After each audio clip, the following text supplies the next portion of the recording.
my state, and unfortunately just about every state in the country, and that's fentanyl. In 2021, CBP seized more than 10,000 pounds of fentanyl. In Missouri, where I am from, fentanyl seizures are up 204%.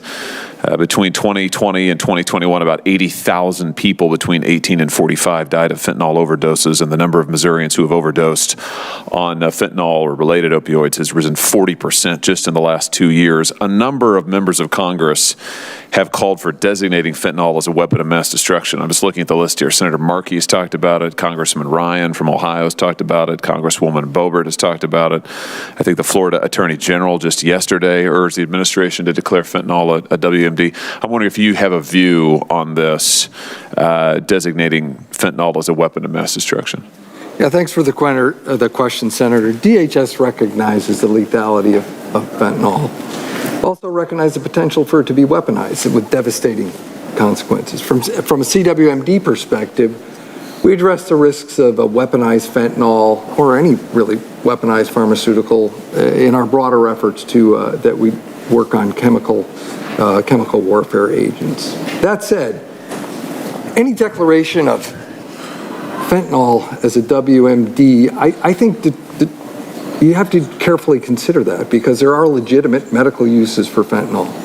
And in regards to illicit fentanyl, I think you have to proceed with caution there as well, because what I think you want to avoid is creating overlapping jurisdictions or even diverting, limited WMD resources into a counter-narcotics arena. So I think we just have to think that through a little bit more.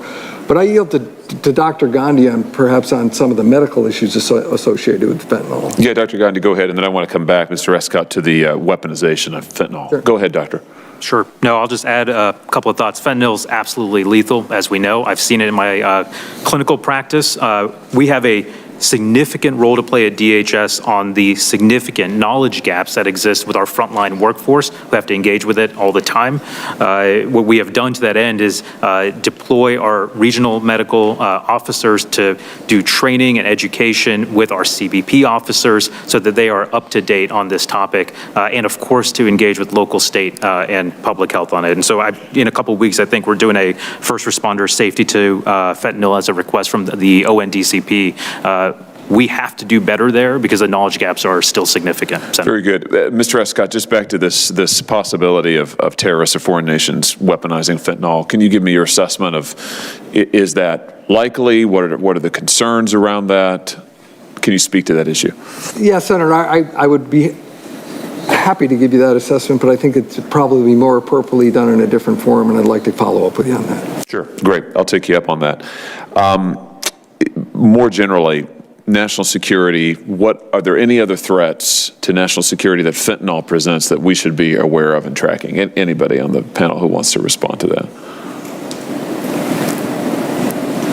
Great. All right. Thank you, Mr. Chairman. I yield the balance of my time. Thank you, Senator Hawley. Senator Ossoff, you're recognized for your questions. Thank you, Mr. Chairman. Thank you to our witnesses for your service.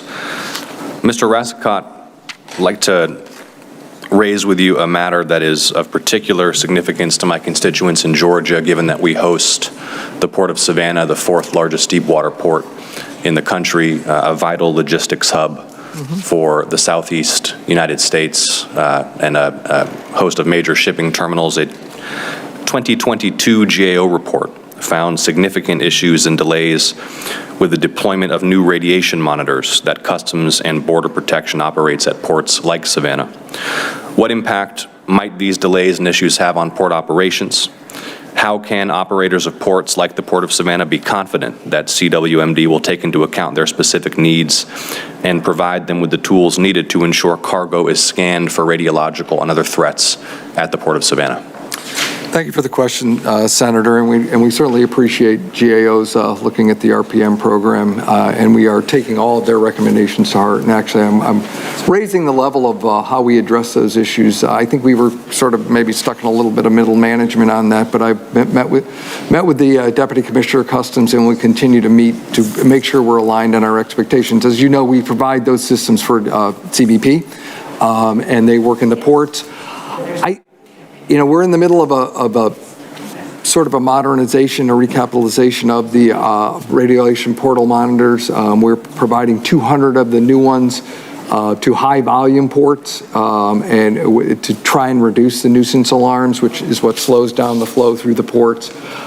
Savannah is on that list to get those. I believe that they're waiting until the ocean terminal's finished before they actually do the deployment, and we work closely with CBP on that, and we're very willing to facilitate any conversation between ourselves, CBP, and your port officials. I can get your name and we'll get it going.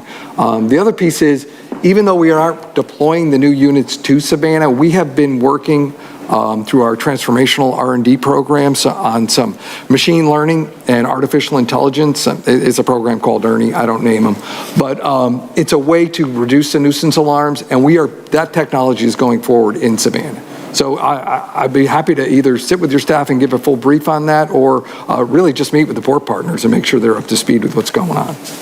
Well, I appreciate that was going to be my next question for your commitment to communicate directly with port leadership and other relevant parties at the port to ensure that those lines of communication are open. Senator, we're very willing to do that. And will you commit to working with my office to expedite as possible and practical the deployment of those technologies, whether it's the software platforms Yes. or the new hardware as possible, to ensure the Port of Savannah is secure, the people of Georgia are safe, and national security is protected? Yes. Thank you. I appreciate that commitment. I'd like to ask you as well about DHS collaboration with the Centers for Disease Control and Prevention based in Atlanta.